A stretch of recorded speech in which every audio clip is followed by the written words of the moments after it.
beaucoup. Je suis Driss Junior Diallo, directeur général de l'organe de régulation du système de récépissé d'entrepôt de marchandises du Sénégal.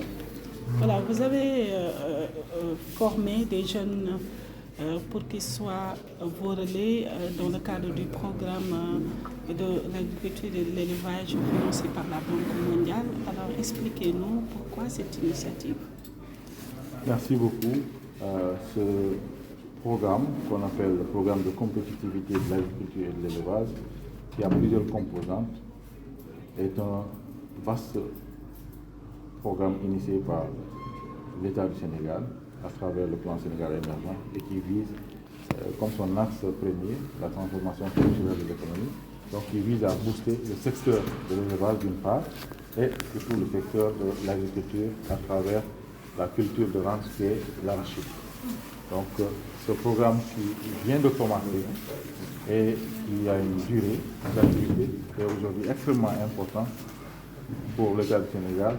Et dans ce cadre, plusieurs ministères sont représentés et nous, pour le ministère du Commerce, nous sommes chargés de dérouler plusieurs composantes. Donc le programme en lui-même, il est logé au ministère de l'Agriculture. Et dans ce travail, il nous faut être sur le terrain sur 7 régions qui ont été sélectionnées.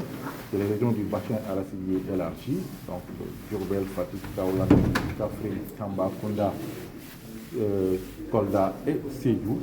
C'est ces 7 régions qui en font partie. Donc il faut, à ce moment-là, être sur le terrain, travailler sur le terrain, échanger avec les producteurs, échanger avec les industriels, les transformateurs, mais aussi avec les coopératives et tout ce qui est organisation de production, pour mettre à leur disposition plusieurs outils créés aujourd'hui par l'État du Sénégal, notamment le récépissé d'entrepôt, entre autres. Et pour cela, on a besoin, d'être accompagné par des jeunes diplômés de notre pays. Et donc, la Banque mondiale avait demandé qu'on fasse un appel à candidature qui avait été fait au mois de mai. Et parmi ces jeunes qui ont répondu, il y a une sélection qui a été faite. Donc, c'est des jeunes diplômés qui vont accompagner l'organe, mais aussi le programme de compétitivité de l'agriculture à dérouler ces différentes composantes dans plusieurs communes, plusieurs départements et plusieurs régions du Sénégal. Donc, la formation est la formation qui a commencé depuis le 2 août jusqu'à aujourd'hui, qui prend fin aujourd'hui le 5, et vise à les outiller, à les donner les éléments nécessaires pour pouvoir servir mieux leur pays sur le terrain. Ils sont au nombre. Donc les jeunes qui sont sélectionnés sont au nombre de 21 jeunes et qui sont accompagnés d'une dizaine d'autres jeunes qui vont être en réalité, qui vont assurer la coordination de ces 21 personnes. Donc au total, vous en avez pour 32 personnes. Concrètement, quels seront leurs rôles dans les systèmes de récépissé d'entrepôt? Ou bien ils seront dans alors, d'autres donc, le critère de base de recrutement était d'être diplômé, d'avoir au moins le bac. Et l'appel à candidature avait été lancé dans les journaux et les différentes candidatures ont été répondues. Donc, dans les profils, vous en avez du tout. Vous avez des comptables, vous avez des agronomes, vous avez des ingénieurs en développement rural, vous avez des financiers, vous avez même des gens qui ont fait la communication. Donc les profils n'avaient pas été, la Banque mondiale n'avait pas une vision sur les profils.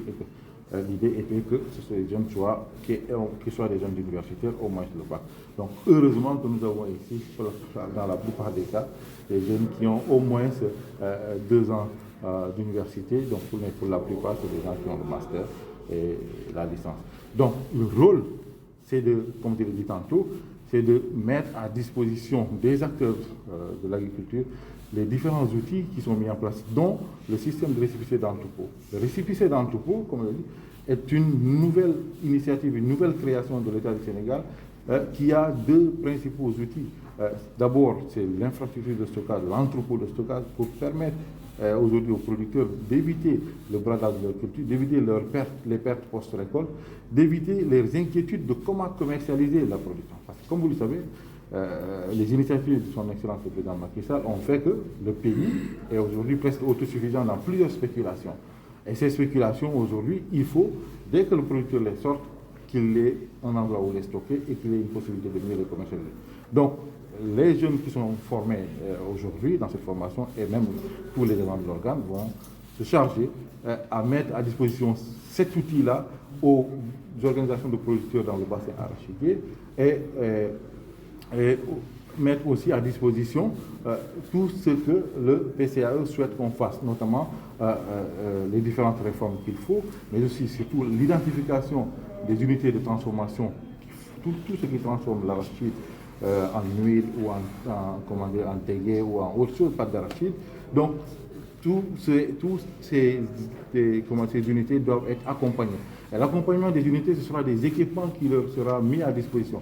Donc ces jeunes-là vont d'abord les identifier, vont recenser leurs besoins en formation, leurs besoins en matériel, leurs besoins en accompagnement financier, pour qu'après tout ceci soit modélisé et qu'on mette à leur disposition des outils pour chacun, les outils qu'il faut, parce que les unités peuvent être différentes, pour chacun le matériel qu'il lui faut, la formation qui lui est adaptée, pour qu'il puisse transformer et que ce produit transformé ne soit pas aussi toxique, ne soit pas nocif à la consommation publique.